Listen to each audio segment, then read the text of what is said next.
আসসালামু আলাইকুম। Engineering university girls school and college কর্তৃক আয়োজিত অনলাইন ক্লাসে সবাইকে স্বাগত জানাচ্ছি। আজকে এই অনলাইন ক্লাসটি নেওয়া হয়েছে জুম অ্যাপের মাধ্যমে। ক্লাসটি ছিল একাদশ শ্রেণী 2020-21 সেশনে ব্যবসায় শিক্ষা শাখার যারা ভর্তি হয়েছ তাদের সাথে। ক্লাস নিচ্ছি আমি মহসিনা রহমান, প্রভাষক, ব্যবস্থাপনা বিভাগ। তোমাদের এই ক্লাসটি আজকে ছিল ব্যবসায় সংগঠন ও ব্যবস্থাপনা প্রথম পত্রের উপর, এবং আমরা প্রথম অধ্যায় অর্থাৎ ব্যবসার মৌলিক ধারণার উপর ক্লাসে ছিলাম।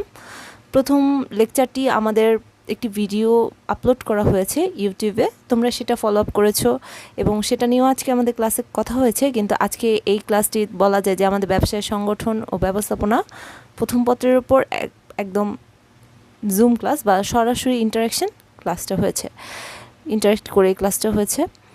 তো আজকে যেহেতু আমরা সরাসরি কথা বলছি আর আমাদের কোনো ওরিয়েন্টেশন ক্লাস হয়নি, তো ক্লাসের শুরুতেই আমাদের কথা বলতে হবে ব্যবসায় নিয়ে, এবং আমি বলেছিও, কারণ এই পুরো অধ্যায়টা ব্যবসা নিয়ে, ব্যবসার মৌলিক ধারণা, ব্যবসা কী, ব্যবসা বলতে কী বোঝায়, ব্যবসার বৈশিষ্ট্য, কী কী কাজ ব্যবসার অন্তর্ভুক্ত, ব্যবসার প্রকারভেদ, তারপর ব্যবসার কার্যাবলী, কত ধরনের ব্যবসায় আছে, ঠিক আছে।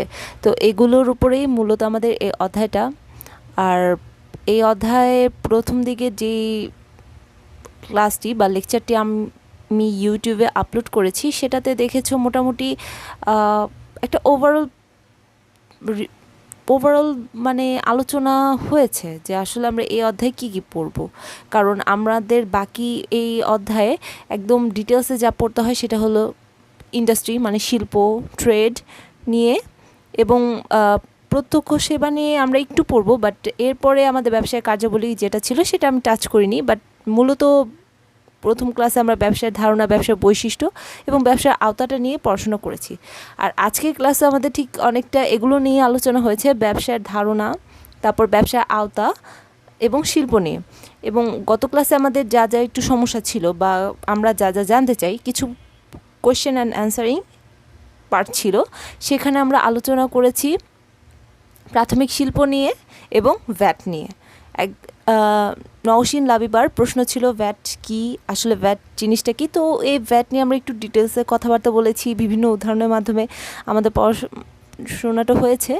আর ফারজানা যাকে আমরা এখন দেখতে পাচ্ছি, সো ফারজানার প্রশ্নটা মেনলি ছিল প্রাথমিক শিল্প কী আর শিল্প কী। শিল্প এবং প্রাথমিক শিল্পকে এক, কারণ আমাদের শিল্পের মানে সংজ্ঞা এবং প্রাথমিক শিল্পের সংজ্ঞা একই লাগছে। হ্যাঁ, আসলে মনে করো যে শিল্প বলতে আমরা যে বারবার প্রকৃতি সম্পদ সংগ্রহ এবং রূপান্তর, তো এটা যে বলি প্রকৃতি সম্পদটাই কিন্তু প্রাথমিক শিল্প, ঠিক আছে। তো একটু কনফিউজড হওয়া স্বাভাবিক, আমরা যেহেতু একদম প্রথম পড়ছি, তো আমাদের কনফিউজড হওয়া খুবই স্বাভাবিক। আমরা এটা নিয়ে আলোচনা করেছি আজকের ক্লাসটা আমাদের অনেক লম্বা ছিল। আমাদের 40 মিনিট ক্লাস হওয়ার কথা ছিল, কিন্তু আমরা প্রায় 54 মিনিটের মতো একটা ক্লাসে গিয়েছি। তো আমাদের মাঝপথে মানে 40 মিনিট পর আমাদের ক্লাসটি শেষ হয়ে যায়। তো আমরা সবাই আবার জয়েন করেছি, কারণ আমরা ক্লাসটি মানে সবার সাথে মানে শেষ করতে পারিনি, ঠিক আছে। আমাদের আলোচনা মাঝখানে থেমে যায়, তো আমরা আবার ক্লাসটি শুরু করি। তো প্রথমে যেটা নিয়ে আলোচনা হয়েছে সেটা আমি সবাইকে জিজ্ঞেস করেছিলাম যে আমরা তো গত ক্লাসে বা গত লেকচারে আমি বলেছি ব্যবসা সম্পর্কে একটা ভিডিও দিয়েছি, সো ব্যবসার ধারণা, সেখানে ব্যবসার সংজ্ঞা ছিল। তো তোমরা কি আমাকে কেউ বলতে পারবে ব্যবসা বলতে কী বুঝো? তখন কিন্তু ফারজানা খুব সুন্দরভাবে ব্যবসার সংজ্ঞাটা বলেছে আমাকে, আমার খুব ভালো লেগেছে, কারণ ও একদম সঠিক সংজ্ঞাটা বলেছে এবং আমাদের বইয়েও কিন্তু এরকমভাবে বলা আছে, আর ও যা বলেছে সেটা বুঝে বলেছে। তো এটা খুব ভালো লেগেছে। ও বলেছিল মুনাফা অর্জনের উদ্দেশ্যে উৎপাদন ও বন্টন সহ সকল বৈধ অর্থনৈতিক কাজকে ব্যবসা বলে। এক্স্যাক্টলি এটাই ব্যবসার সংজ্ঞা, যে ব্যবসার মূল উদ্দেশ্য থাকবে বা ব্যবসা করার উদ্দেশ্যটাই থাকবে আমাকে মুনাফা অর্জন করতে হবে।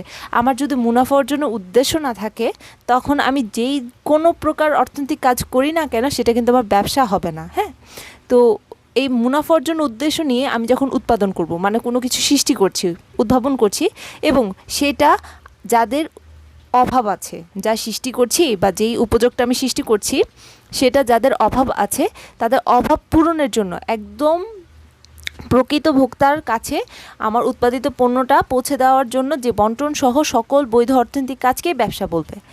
তো আমাদের বইয়ে ব্যবসায়ের ধারণা কনসেপ্ট অফ বিজনেসে অনেক কথাবার্তা বলেছে, শিল্প সম্পর্কে বলেছে, তারপর বন্টন সংক্রান্ত বলেছে, তারপর ব্যবসা বন্টনের সহায়ক কার্যাবলী যেমন ব্যাংকিং, বীমা, পরিবহন, গুদামজাতকরণ, বিজ্ঞাপন ইত্যাদি সম্পর্কেও বলেছে। ঠিক আছে, তো এগুলো সম্পর্কে আমরা আরও ডিটেলসে আলোচনা করব, যখন যে টপিকস আসবে তখন সেটা নিয়ে আমরা আলোচনা করব, কোনো সমস্যা নেই। বাট এখন এটা নিয়ে করতে চাচ্ছি না, আজকে ক্লাসেও করিনি। তাই বলবো ব্যবসা সমান সমান বা ব্যবসা হলো মুনাফা অর্জনের উদ্দেশ্যে উৎপাদন সংশ্লিষ্ট কাজ এবং বন্টন সংশ্লিষ্ট কাজের সমষ্টি, এটাই আমাদের ব্যবসায়। তারপরে আমরা আলোচনা করলাম যে আমি বললাম যে তোমাদের কোনো প্রশ্ন আছে কি না বা কিছু জানতে চাই কি না, তো ওরা বলল যে ম্যাম আমাদের প্রশ্ন ছিল, বাট সেটা তো আপনাকে আমরা করেছি। যে প্রশ্নটার কথা আগে বললাম যে প্রাথমিক শিল্প এবং শিল্পের পার্থক্য এবং ভ্যাট আসলে কি, ভ্যাট ট্যাক্সটা কি সেটা। কারণ আমাদের বইয়ের 4 নম্বর পৃষ্ঠায় উপযোগ ও সম্পদ সৃষ্টি, এটাতে শেষের দিকে একটা কথা বলেছে, মূল্যমান বৃদ্ধির উপর সরকার ট্যাক্স আদায় করে যাকে ভ্যাট বলে, মানে ভ্যালু অ্যাডেড ট্যাক্স বলে। তো এটা আসলে কি, এটা আমাদের বইয়ে কোথাও সংজ্ঞাটা বলা নেই, ভ্যাটের সংজ্ঞাটা বলা নেই। এবং ভ্যাট জিনিসটা আসলে কি, কিভাবে মানুষ পে করে, কারা পে করে, কিভাবে করতে হয়, কিভাবে অ্যাড করতে হয়, সরকারি বা কিভাবে কালেক্ট করে, সেটা সম্পর্কে আমাদের এই ব্যবসায় সংগঠনের ব্যবস্থাপনা বইয়ের কোথাও আমরা পাবো না। এটা আমরা হয়তো আমরা অ্যাকাউন্টিং বইয়ে প্রথম পত্র না হলে দ্বিতীয় পত্রে আমরা পাবো, সেখানে আমাদের একদম চ্যাপ্টারে থাকবে একটা ভ্যাটের উপর। তো বলেছি ওইখানে, বাট আজকে যেহেতু প্রথম ক্লাস বলা যায় এটাই ওদের সাথে আমার ওরিয়েন্টেশন ক্লাস, সো আজকের ক্লাসে আমরা একটু অন্য টপিক পড়াশোনা, বাট চ্যাপ্টার রিলেটেড টপিক না হলেও কিন্তু আমরা আলোচনা করতে পারি, সো সেটা করেছি। ঠিক আছে, সো ওদের সাথে এখন আমি মনে হয় শিল্প এবং প্রাথমিক শিল্প নিয়ে আলোচনা করছি, বাট শিল্প বলতে কি বুঝি এবং প্রাথমিক শিল্প বলতে কি বুঝি। শিল্পটা হলো মূলত একটা প্রসেস বা একটা প্রক্রিয়া যার মাধ্যমে প্রাকৃতিক সম্পদ সংগ্রহ করা হয় এবং এতে উপযোগ সৃষ্টি করা হয় কিসের জন্য, মানুষের ব্যবহার উপযোগী পণ্য প্রস্তুত করার জন্য, যেটা কিনা মানুষের অভাব পূরণ করবে। অর্থাৎ প্রাকৃতিক সম্পদ সংগ্রহ করে সেটার রূপান্তর করা বা সেটার উপযোগ সৃষ্টি করা মানুষের অভাব পূরণের জন্য এবং তার উদ্দেশ্য থাকবে মুনাফা অর্জন, তাকে শিল্প বলে। তো শিল্প উৎপাদনের বাহন, বারবার এই যে ফারজানাকে দেখাচ্ছে, কারণ ফারজানের প্রশ্নটা এটা ছিল যে প্রাথমিক শিল্প এবং শিল্পটা কি। তো প্রথমে আমরা শিল্প নিয়ে পড়লাম, বাট এইখানে শিল্প এবং প্রাথমিক শিল্পে যাওয়ার আগে আমরা আমাদের বই যে 5 নাম্বার পেজে ব্যবসার আওতা এবং পরিধি সেই সম্পর্কে আমরা পড়েছি। সেইখানে আমাদের একটা ইকুয়েশন ছিল বিজনেসের, মানে ব্যবসা বলতে কি বুঝে, সেখানে একটা ইকুয়েশন আছে যেটা খুবই ইম্পর্ট্যান্ট, আমাদের এমসিকিউ প্রশ্নে চলে আসে। আমাদের যখন এমসিকিউ প্রশ্ন আসে তখন আমরা দেখি এই অধ্যায়ে এটা আসে। খুব যে কঠিন জিনিসটা তা কিন্তু না, হ্যাঁ, সোজা জিনিস, বাট সিকোয়েন্সটা মনে রাখতে হয়, মানে কোনটার পর কোনটা। ফার্স্টে সামেশন অফ আই আসে, তারপর summation of T trade, summation of এটি অর্থাৎ অক্সিলারি টু ট্রেড।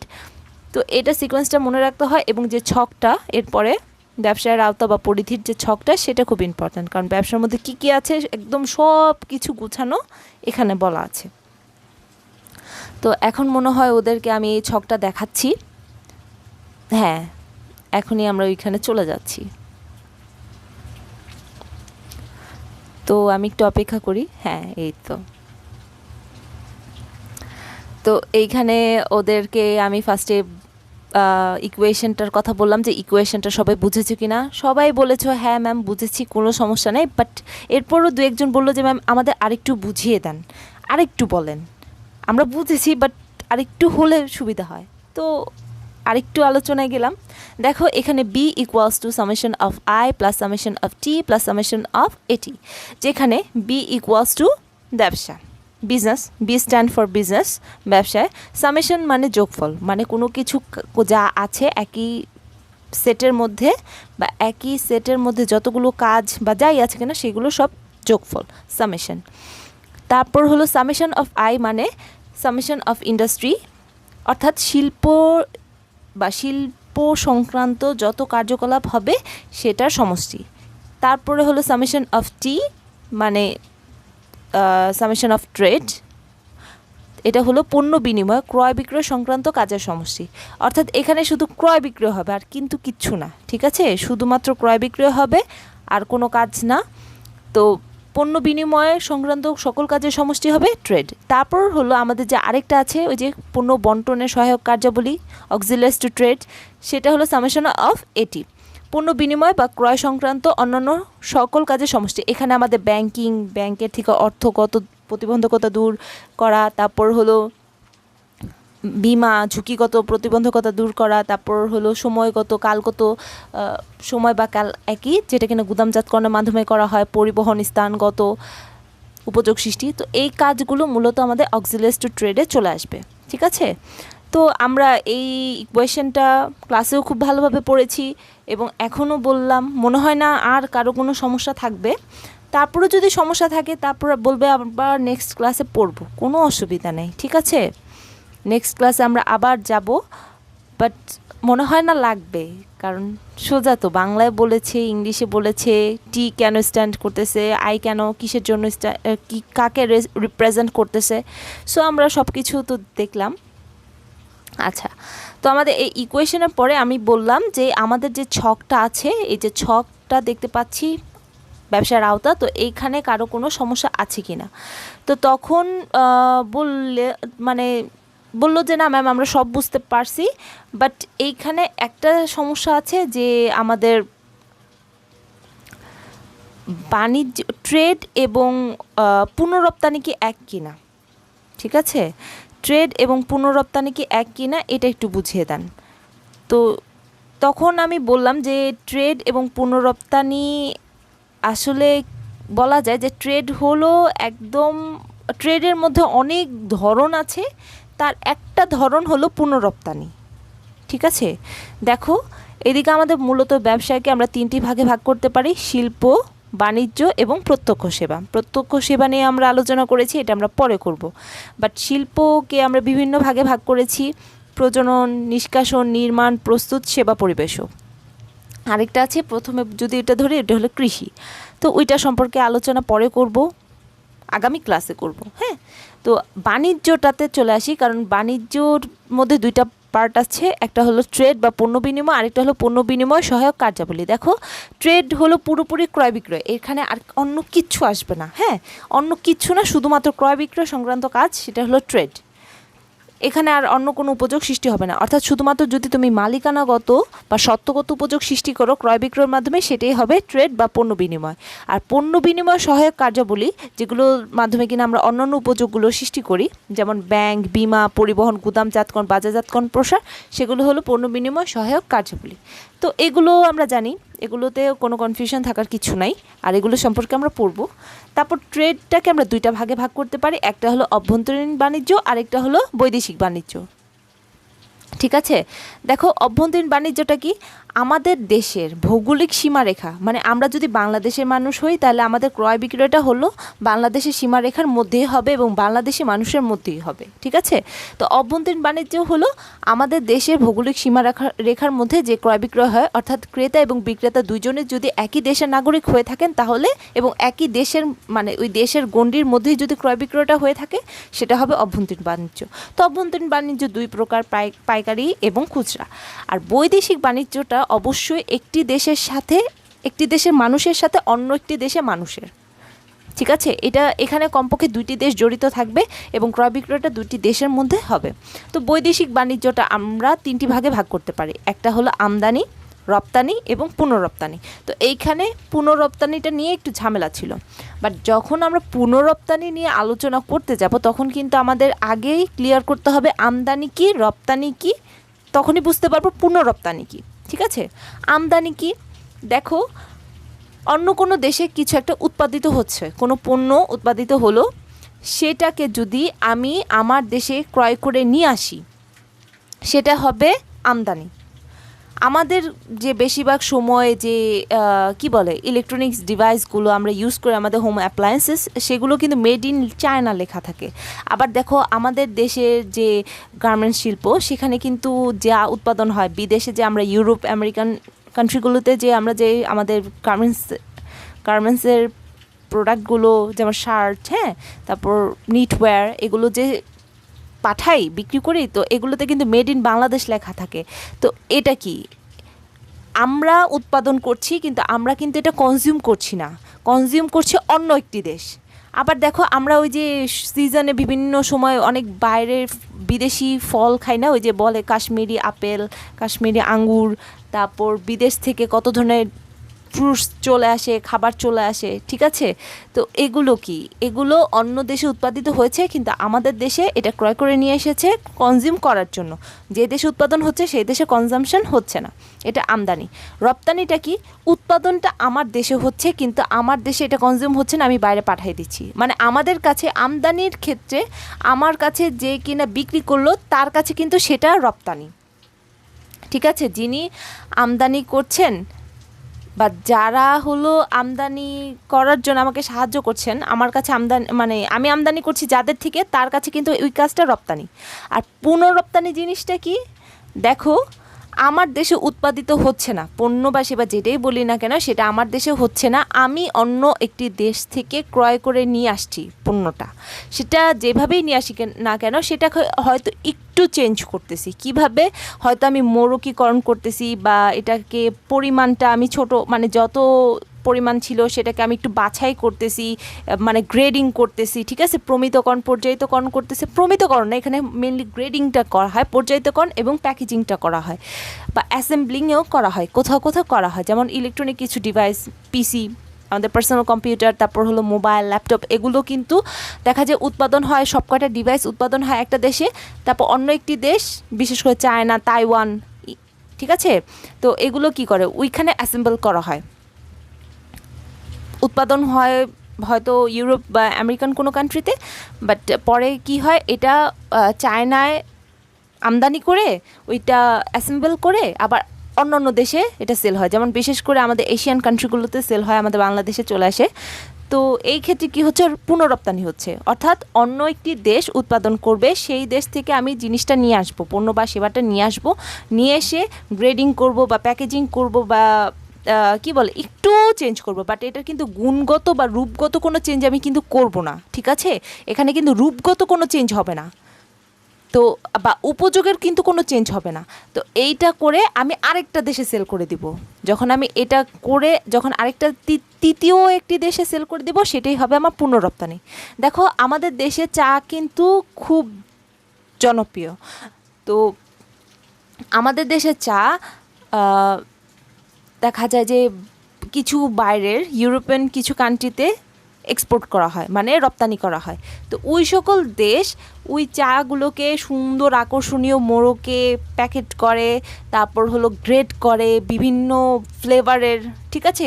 এক একটা ফ্লেভার থাকে, এক একটা মানে প্রিমিয়াম আছে, তারপর নর্মাল আছে, ঠিক আছে। তো বিভিন্ন ধরনের গ্রেড করে তারা কিন্তু এক এক ধরনের কাস্টমারকে সার্ভ করতেছে। তারা কিন্তু চাটা উৎপাদন করছে না, চাটা উৎপাদন হচ্ছে বাংলাদেশ বা ইন্ডিয়ায়, বাট সেটা চলে যাচ্ছে ইউরোপে কোনো কান্ট্রিতে। তো তারা ওইটাকে গ্রেড করতেছে, প্যাকেট করতেছে এবং সেটাকে তারা ব্র্যান্ডিং করে সারা বিশ্বে বিক্রি করতেছে।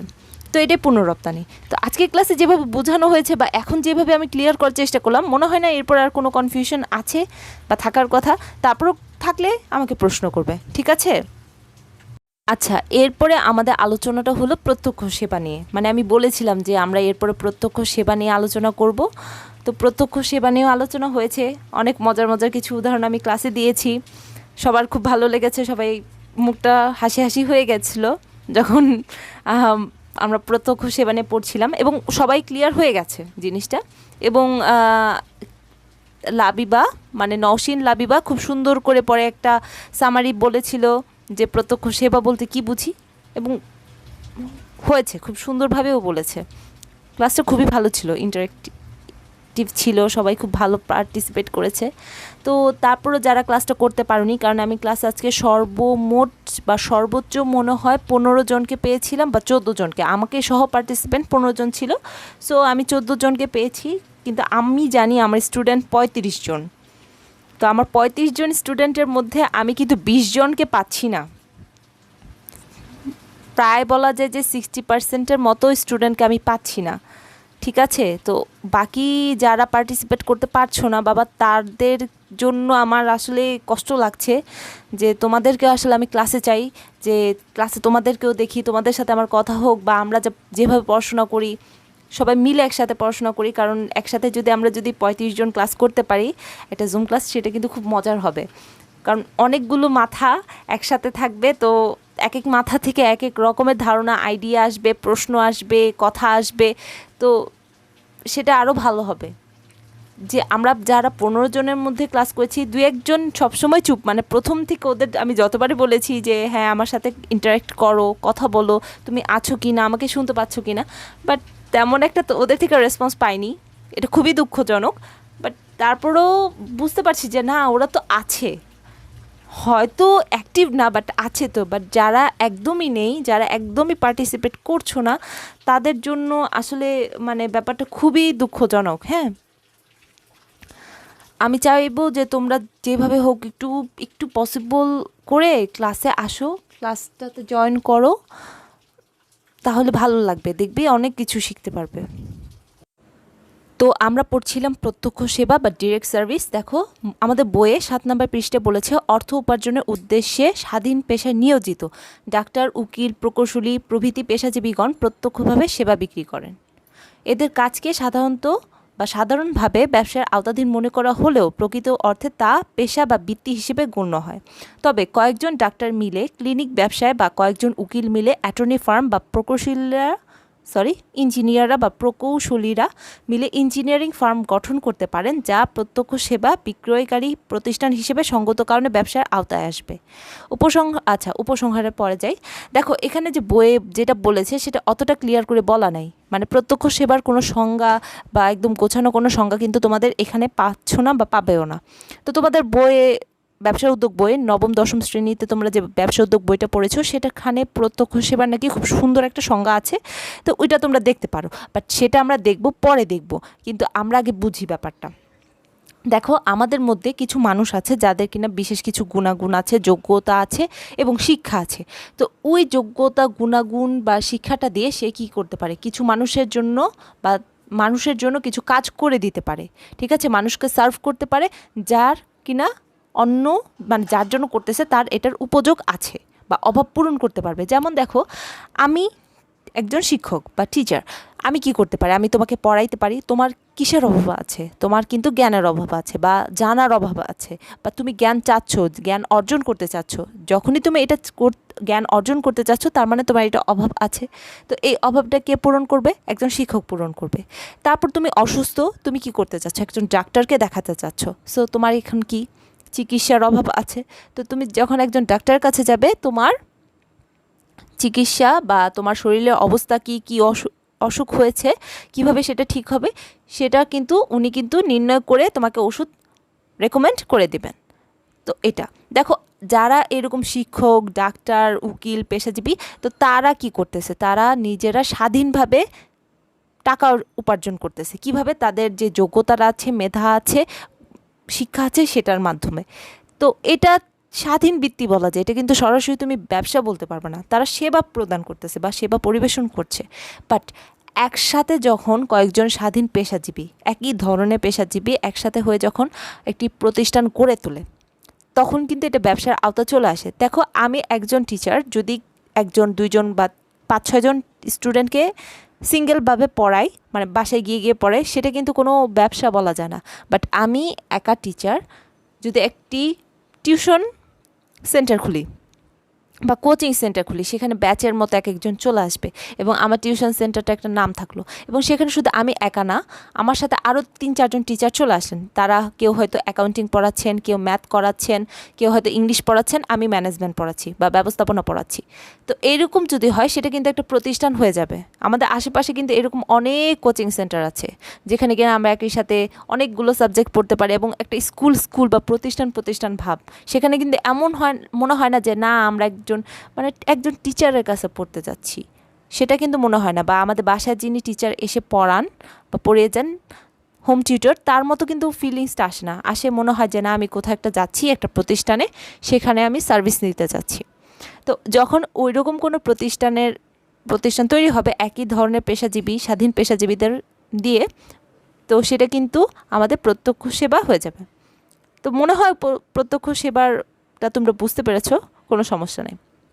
আচ্ছা, এরপরে আমি ওই ৭ নাম্বার পেজ, মানে এখানে যে ছবিটা দেখা যাচ্ছে ১.০৪, সেটা হলো শিল্প বা শিল্পের ধারণা, কনসেপ্ট অফ ইন্ডাস্ট্রি, সেখানে চলে যাচ্ছি বা গিয়েছি। তো এইখানে মেনলি প্রথমে আমি হলো রিডিং পড়েছি, তারপর হলো আমাদের ফার্স্ট জার্নাল যে প্রশ্নটা ছিল প্রাথমিক শিল্প এবং শিল্প মধ্যে পার্থক্য কী, সেটা আমি সলভ করেছি বা বলার চেষ্টা করেছি। দেখো, শিল্পের ধারণা বা কনসেপ্ট অফ ইন্ডাস্ট্রি কি বলেছে, প্রকৃতি প্রদত্ত সম্পদ সংগ্রহ বা ব্যবহার করে মানুষের ব্যবহার উপযোগী পণ্য ও সেবা উৎপাদনের সামগ্রিক কর্মপ্রচেষ্টাকে শিল্প বলে।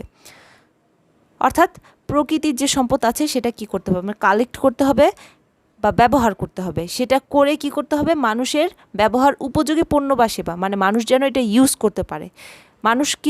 মানুষের অনেক অভাব আছে যেটা কিনা প্রাকৃতিক জিনিস দিয়েই সলভ করতে হবে বা এটা ফুলফিল করতে হবে, স্যাটিসফাই করতে হবে, বাট সেটা কিন্তু অনেক ক্ষেত্রে দেখা যায় সরাসরি করা যায় না। তোমার কি লাগবে, ধরো তোমার একটা আসবাবপত্র, তোমার একটা চেয়ার আর একটা টেবিল লাগবে, বাট এই চেয়ার এবং টেবিলটা কোথা থেকে আসবে? অবশ্যই কাঠ দিয়ে বানাতে হবে, তুমি কাঠের আসবাবপত্র চাচ্ছ, তো কাঠটা কোথা থেকে আসে? গাছ থেকে।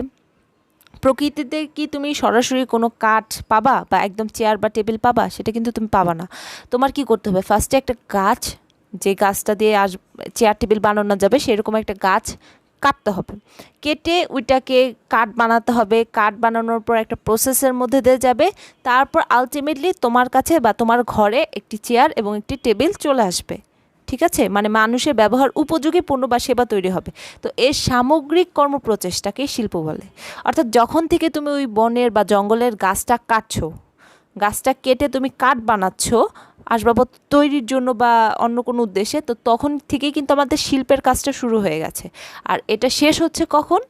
শেষ হচ্ছে যখন এটা হলো মানে একদম ফিনিশড একটা টেবিল বা একটা চেয়ার হয়ে গেছে। এর মানে এটা না যে তোমার ঘরে ওই চেয়ার বা টেবিলটা চলে আসছে, সেটা কিন্তু শিল্প না, সেটা হবে বন্টন। কারণ যেই পর্যন্ত রূপান্তর হতে থাকবে, রূপান্তর সংক্রান্ত যত ধরনের কাজ হবে সেই সব কয়টাই হলো শিল্পের মধ্যে পড়ে যাবে। যখনই রূপান্তরের কাজটা শেষ, তারপরে হলো বন্টনের কাজ শুরু। ঠিক আছে, বন্টনটা হলো মানে হাত বদল এবং বিভিন্ন রকমের উপযোগ সৃষ্টি, মালিকানাগত হতে পারে, স্থানগত, কালগত, মানে ঝুঁকিগত, তো সেগুলো আসবে। রূপান্তরের কোনো ব্যাপার কিন্তু আবার বন্টনের মধ্যে আসবে না। হ্যাঁ, তারপর দ্বিতীয় লাইন কি বলেছে, শিল্প উৎপাদনের বাহন এবং ব্যবসার উৎপাদনকারী শাখা। বুঝলাম, অর্থাৎ মানুষের প্রয়োজন পূরণের জন্য বিভিন্ন পণ্য বা সেবা সামগ্রী উৎপাদন করাই শিল্পের কাজ।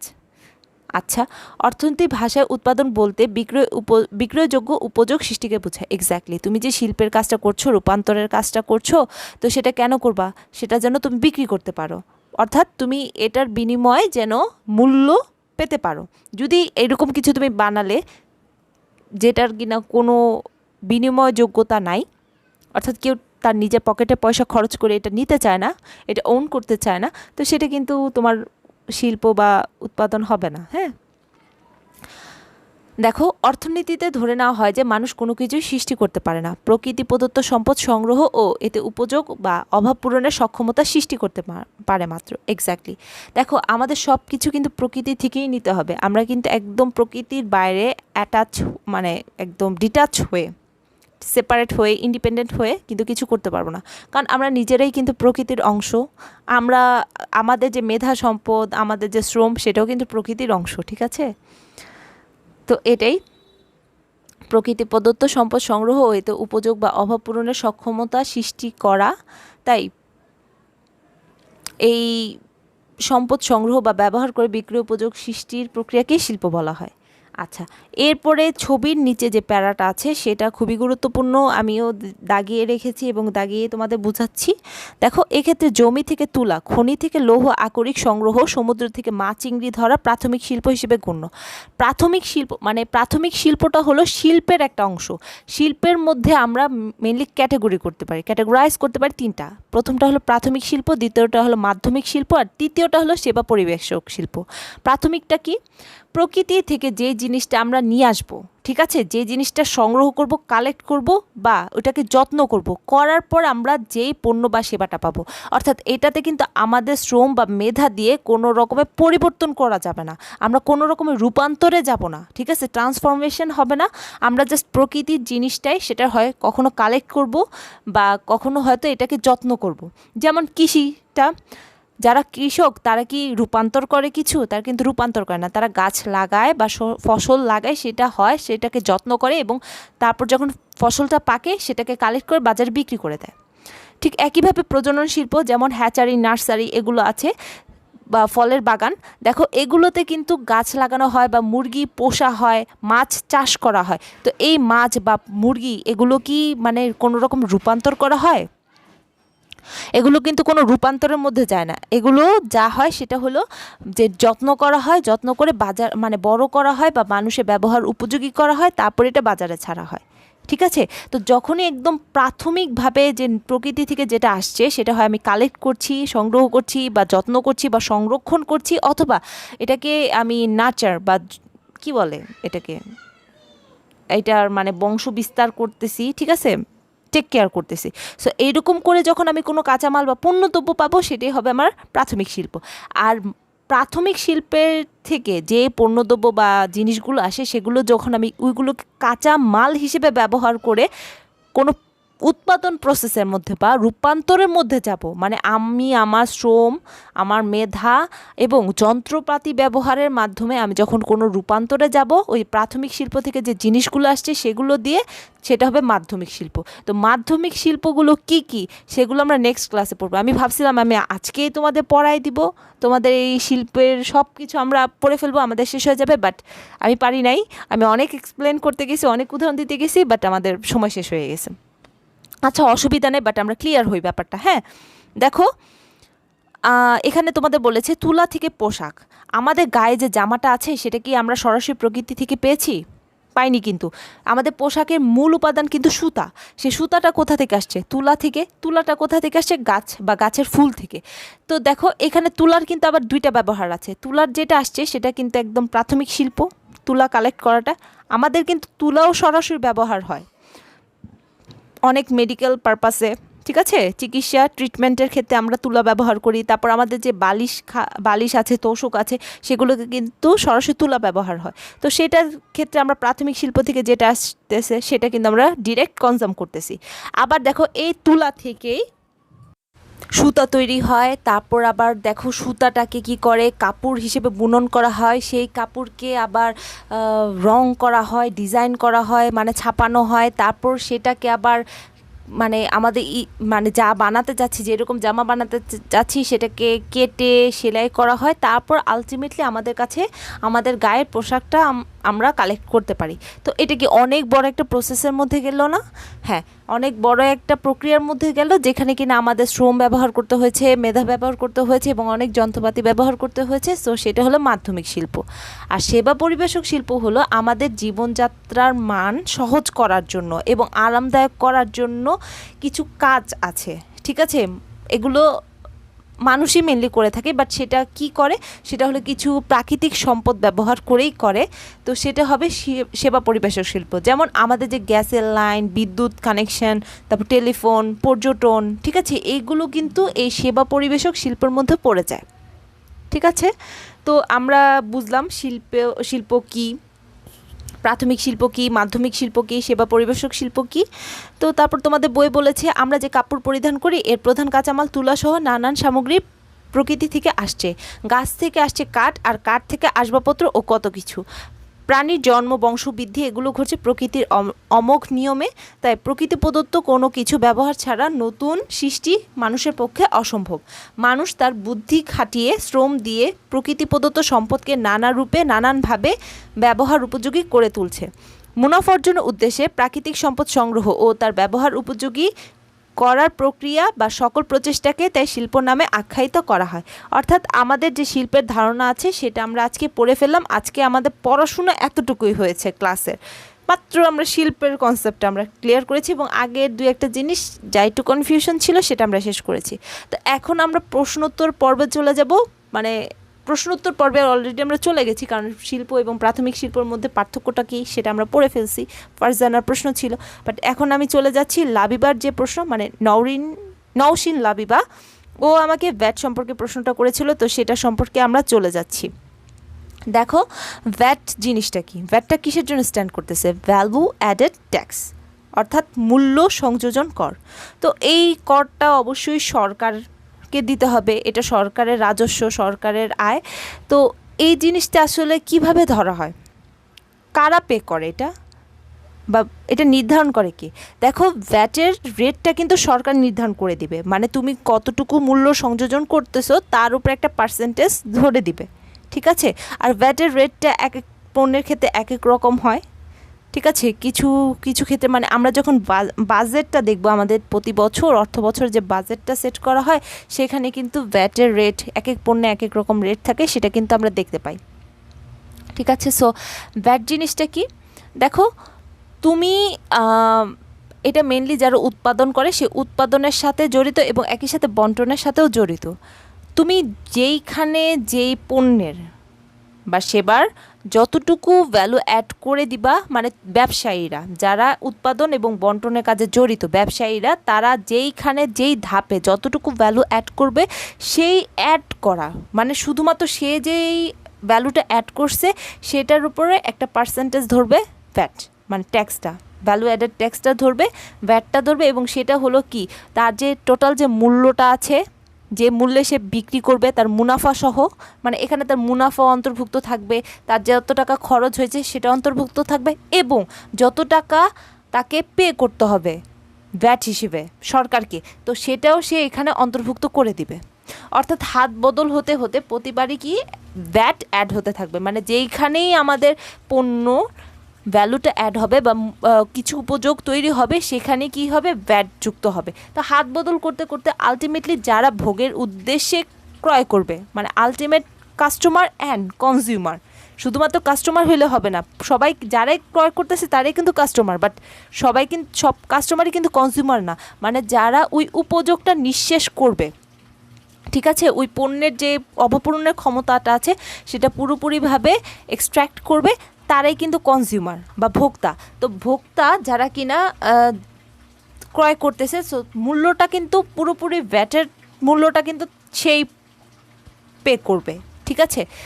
কারণ টোটাল মানে পণ্যের মূল্যের সাথে যতবার হাত বদল হয়েছে প্রত্যেকবারের সাথে যে ভ্যাটটা অ্যাড হয়েছে সেটা কিন্তু তার টোটাল মূল্যটার উপরে আছে। যেমন ধরো আজকে যেই উদাহরণটা বলেছি, যে আমি একজন মৌচাষী বা মধু সংগ্রহকারী, সুন্দরবনে গিয়ে আমি কি করি, মানে মধু সংগ্রহ করি। তো আমি যে মৌচাক থেকে মধুটা সংগ্রহ করছি সেটা কি আমাকে কি কোনো টাকা দিয়ে ক্রয় করতে হয়েছে?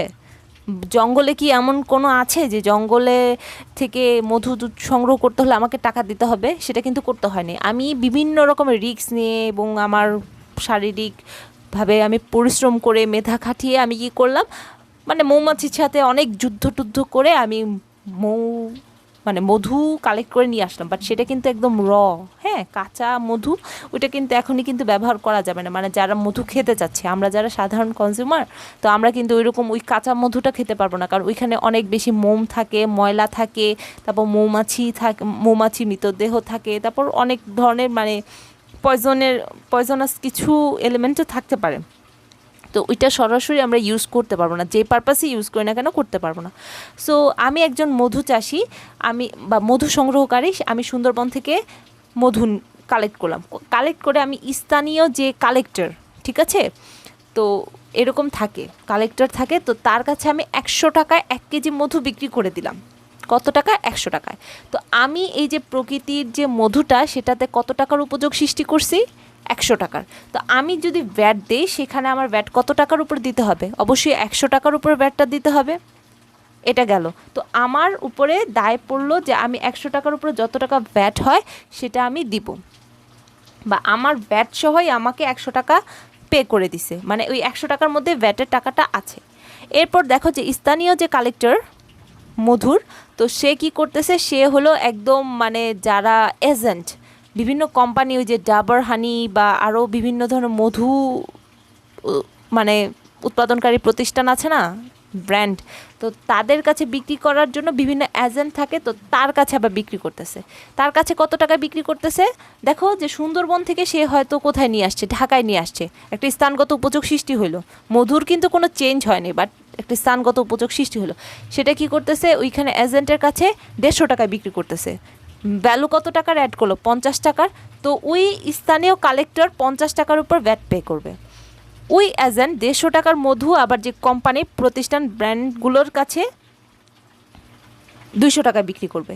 তো সে কত টাকায় করতেছে? সে যে কালেক্ট করছে, মধুটা সংরক্ষণ করছে এবং বিভিন্ন কালেক্টর থেকে মধুটা কালেক্ট করে রাখছে, সো এটাও তার কাছে একটা উপযোগ, সে একটা উপযোগ সৃষ্টি করছে, সে কালেক্ট করে রাখছে, সংরক্ষণ করছে, গুদামজাতকরণ করছে। সো এখন সে যে 150 টাকায় কিনছে সেটাকে 200 টাকায় বিক্রি করতেছে, তার মানে সে আরও 50 টাকার ভ্যালু অ্যাড করছে।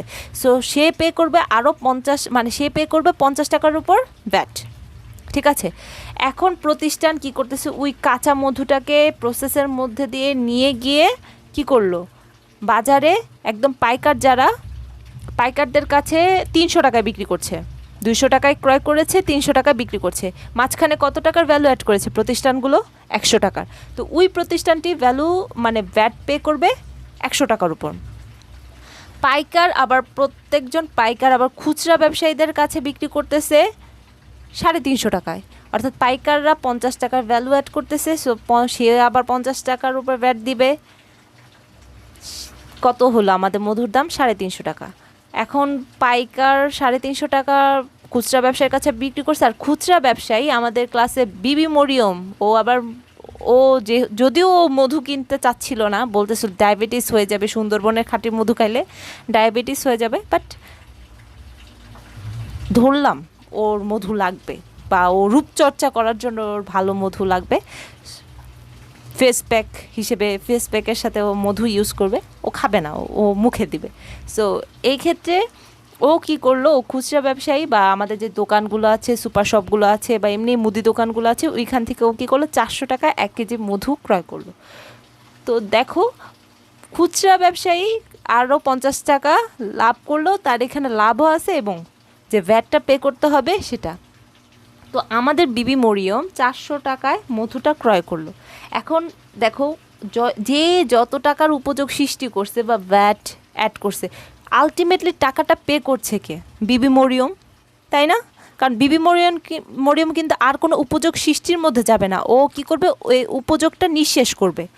তো এটাই যারা কনজামশন করার জন্য ক্রয় করবে, তো তারাই কি করবে, ভ্যাটটা পে করবে। বাট তারা কিন্তু সরাসরি সরকারের কাছে যে কোনো রকমের পে করবে না, মানে কোনো প্রসেসের মধ্যে দিয়ে যাবে না, সরকারের সাথে কোনো রকমের ইন্টারাক্ট করবে না, এনকাউন্টার হবে না। মানে যারা উপযোগগুলো সৃষ্টি করতেছে তারাই ভ্যাটটা কালেক্ট করে রেখে দিবে, মানে পরবর্তী ধাপে যাওয়ার আগেই কালেক্ট করে রেখে দিবে এবং তারই দায়িত্ব থাকবে সে সরকারকে পে করবে। দেখো আমাদের দেশে এই যে কর ফাঁকি দেওয়ার যে টেন্ডেন্সি এবং যে কর যে ফাঁকি দিতেই হবে, ভ্যাট যে পে করবে না, এই জিনিসটা এইভাবেই হয়। মাঝখানে যারা থাকে তারা ভ্যাটটা ঠিকই রাখে, আমরা যারা কনজিউমার, আমরা যারা কাস্টমার এবং কনজিউমার, আমরা যারা ক্রয় করি, আমরা কিন্তু ঠিকই ভ্যাটটা পে করি, কিন্তু আমাদের এই ভ্যাট পে করা ভ্যাটটা কিন্তু আলটিমেটলি সরকারের ফান্ডে যায় না।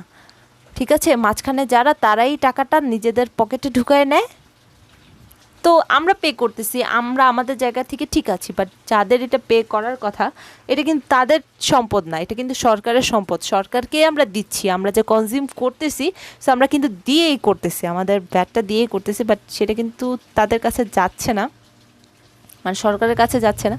তো মাঝখানে যারা আছে তারা দায়বদ্ধ এবং সরকারেরই এটা দেখতে হবে যে কিভাবে ভ্যাটগুলো আদায় করা যায় এবং কেউ যেন কর ফাঁকি না দিতে পারে, সেটা সরকারের মাথা ব্যথা। আমাদের আপাতত এটাতে কিছু করার নেই, বাট আমরা যদি একটু সচেতন হই, মানে আমরা যখন কিছু ক্রয় করি তখন আমরা যদি ওই যে কি বলে মেমোটা, ক্যাশ মেমো, বিলটা যদি নেই, সো বিলটা নিলে কিন্তু একটা ডকুমেন্ট হয়ে যায় যে হ্যাঁ আমি এইটা ক্রয় করেছি, আমি এত টাকা পে করেছি এবং এটার মধ্যে এত টাকা ভ্যাট। আমরা যখন সুপার শপগুলো থেকে বা শোরুমগুলো থেকে ক্রয় করি, মানে ডিজিটাল যখন আমাদের রিসিপ্টটা আসে তখন কিন্তু আমাদের চলে আসে আমি কত টাকা পণ্য ক্রয় করলাম, সেটাতে কত % ভ্যাট অ্যাডেড আছে এবং ভ্যাটের টাকাটা কতটুকু। এটা আছে। বাট যখন আমরা একদম নর্মাল মুদি দোকান, রোড সাইড মুদির দোকানগুলো থেকে কেনাকাটা করি, মানে যেখান থেকে আমরা কখনো একটা ক্যাশ মেমো বা বিল নেওয়ার চিন্তাও করি না, আমাদের মাথায় কখনোই আসে না, তো সেইখানে কিন্তু ওই মুদি দোকানদার কিন্তু ভ্যাটের টাকাটা রাখতেছে, সবাই রাখতেছে, বাট মানে আমরা আমরা পে করেও কিন্তু আমাদের কিছু বলার নাই, ঠিক আছে। সো আমরা যদি একটু যখন একটু বড় বা যখনই যেটা কিনি সেটার জন্য যদি একটু মানি রিসিট নেই বা বিল করি, বিলটা নেই, ক্যাশ মেমোটা নেই, তাহলে ওই মুদি দোকানদারও কিন্তু দায়বদ্ধ, তার কাছেও ডকুমেন্ট রয়ে যাবে, এটা প্রমাণ। সো তাকেও কিন্তু ভ্যাটটা পে করতে হবে। তো এটাই ছিল আমাদের ভ্যাট নিয়ে আলোচনা। তো এই পর্যায়ে মনে হয় আমাদের ক্লাসটা মনে হয় শেষ হয়ে গেছে। সেকেন্ড টাইম আমরা আবার অ্যাড হয়েছি, তারপর আমরা ভ্যাট নিয়ে কথাবার্তা শেষ করলাম। আমাদের কথাবার্তা শেষ, এখনও আমার কথাবার্তা শেষ, আমার আর কিছু বলার নাই, কারণ ক্লাসে আজকে যা ছিল, যতটুকু হয়েছে সবটুকুই আমি বলে ফেলেছি। এটাই তো ছিল ক্লাসে। যাই হোক, আর কিছু খুঁজে পাচ্ছি না বলার মতো। আসলে লং টাইম ক্লাস যখন নিতে চাই, ক্লাস এতগুলো মানুষের সাথে, এতগুলো মানে কি বলবো, যে আমি যখন আমার স্টুডেন্টগুলোর সাথে মানে ইন্টারেক্ট করি, তখন সময় কোথা দিয়ে যে চলে যায় সেটা ধরতে পারি না। মানে আমার মনে হয় ক্লাস টাইমটা সত্যি খুব ছোট, আরও সময় লাগবে আমার কথা বলার জন্য, পড়ার জন্য। আমরা সবাই একসাথে মানে ইন্টারেক্ট করে করে পড়বো, বাট যখন এই সাইলেন্ট ভিডিওতে আমি ভয়েস দিতে যাই, তখনই বিপদটা হয়ে যায়।